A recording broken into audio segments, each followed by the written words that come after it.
Assalamualaikum warahmatullahi wabarakatuh. Izin memperkenalkan diri, nama Tiara, NPM 2041040341. Di sini saya akan membahas tentang pertanyaan-pertanyaan soal bahasa Indonesia yang ditujukan untuk ujian akhir semester. Langsung saja ke pertanyaan pertama. Bisa dilihat di slide. Saya akan menjawab pertanyaannya. Sepertinya yang diketahui bangsa Indonesia semakin berkembang. Ditandai dengan pesatnya peradaban bangsa, hubungan dalam suatu bangsa itu bisa berkembang jika adanya suatu bahasa yang mendasarinya. Lanjut ke pembahasan yang kedua. Bahasa yang unik artinya setiap bahasa mempunyai ciri khas sendiri yang tidak dimiliki oleh bahasa lainnya. Cirinya bisa menyangkut sistem bunyi, sistem pembentukan kata dan kalimat. Bahasa yang universal artinya ciri bahasa bahwa mempunyai bunyi bahasa yang terdiri dari vokal dan konsonan. Selanjutnya, pembahasan yang ketiga. Afikasi adalah proses pembentukan kata dengan menambahkan imbuhan. Reduplikasi adalah proses pembentukan kata dengan mengulang suatu bahasa baik secara keseluruhan maupun kegiatan. Komposisi atau majemuk perpaduan adalah penggabungan dua kata atau lebih dalam membentuk kata. Selanjutnya pembahasan yang keempat. Penambahan huruf vokal diftong pada ed huruf diftong hanya tiga, yaitu ai, au, oi.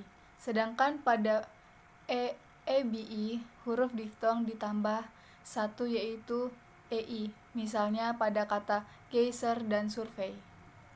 Selanjutnya pembahasan yang kelima. Kaidah-kaidah pada unsur serapan, yaitu a atau ain pada Arab menjadi a, contoh asar menjadi asar. Selanjutnya aa, yaitu Belanda atau Belanda, menjadi a, contoh oktav menjadi oktav. AE jika bervariasi dengan E menjadi dua, contoh. Hemoglobin menjadi hemoglobin. C di muka. OE menjadi K, contoh cubin menjadi kubin. C di muka. OE menjadi S, contoh sentral menjadi sentral. Misalnya akuarium menjadi akuarium, kalbu menjadi kalbu, eksekutif menjadi eksekutif, taksi menjadi taksi. Selanjutnya pembahasan yang keenam. Bahasa Indonesia menyerap semakin banyak kosakata asing. Kemajuan teknologi informasi mempercepat penyerapan. Itu beberapa tahun. Saat bersamaan, sebagai bahasa, daerah kehilangan penutur. Sejak dulu, bahasa Indonesia memang bersifat terbuka. Kosakata dari negara-negara yang pernah menjajah Indonesia, seperti Belanda, Jepang, Portugis, Spanyol, Perancis, dan sebagainya. Selanjutnya pembahasan yang ketujuh. Presiden meresmikan acara kemudian berpidato. Selanjutnya, tujuan politik adalah kesejahteraan rakyat, tetapi praktiknya persoalan perbuatan kekuasaan. Selanjutnya, petani menanam padi. Selanjutnya, mahasiswa harus menjadi agen perubahan bangsa yang baik maupun mensejahterakan masyarakat Indonesia. Merdeka menganut sistem demokrasi. Setelah puluhan tahun, merdeka masih banyak masyarakat hidup miskin.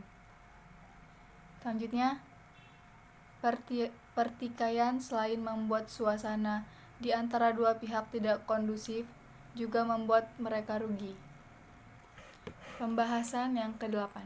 Yang pertama, perkembangan tersebut telah merevolusi rutinitas, serta mengubah setiap aspek kehidupan masyarakat baik dalam komunikasi, belajar, dan sosial, kemajuan teknologi berkembang dengan pesatnya sehingga mayoritas masyarakat sudah menggunakan berbagai macam alat komunikasi seperti medsos atau media sosial. Selanjutnya, sekitar % otak anak berkembang pada usia 0-6 tahun. Dikenal sebagai masa emas. Pada masa ini, informasi seperti akan diserap anak tanpa melihat baik buruknya. Hal ini nantinya akan menjadi fondasi pembentukan karakter, kepribadian, dan kemampuan kognitif. Berikutnya, terkadang banyak sekali tayangan televisi yang justru menampilkan contoh-contoh perilaku buruk dan memberikan dampak negatif. Ini sangat berbahaya bagi perkembangan psikologi anak usia 3-5 tahun. Saat kerap mencontoh berbagai hal di sekitarnya. Yang terakhir, keluarga atau orang tua berfungsi untuk memastikan bahwa anaknya sehat dan aman, memberikan sarana dan prasarana untuk mengembangkan kemampuan sebagai bekal di kehidupannya dan kehidupan sosial, serta sebagai media menanam nilai sosial dan budaya sendiri mungkin.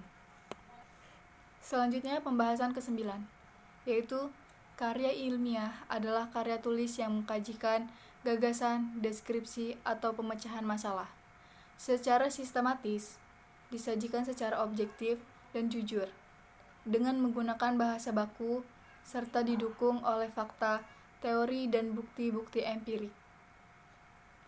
Tujuan antara lain untuk menyampaikan gagasan, memenuhi tugas dalam studi untuk mendiskusikan gagasan dalam suatu pertemuan,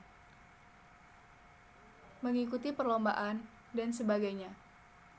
Fungsinya antara lain sebagai rujukan untuk mengingatkan wawasan, serta menyebarluaskan ilmu pengetahuan. Pembahasan yang ke-10 atau yang terakhir. Perbedaan karya ilmiah dan karya ilmiah populer. Karya ilmiah bersifat harus diterima dan tepat dimaknai, menggunakan kalimat yang efektif, bahasa yang baku. Selanjutnya, karya ilmiah populer. Karya ilmiah populer, bahasa yang tidak baku, topik sering berkaitan dengan masalah yang di sekitarnya. Persamaan karya ilmiah dan karya ilmiah populer adalah terdapat dalam metode ilmiah yang digunakan, yaitu sistematis, menyajikan data, netral, dan objektif.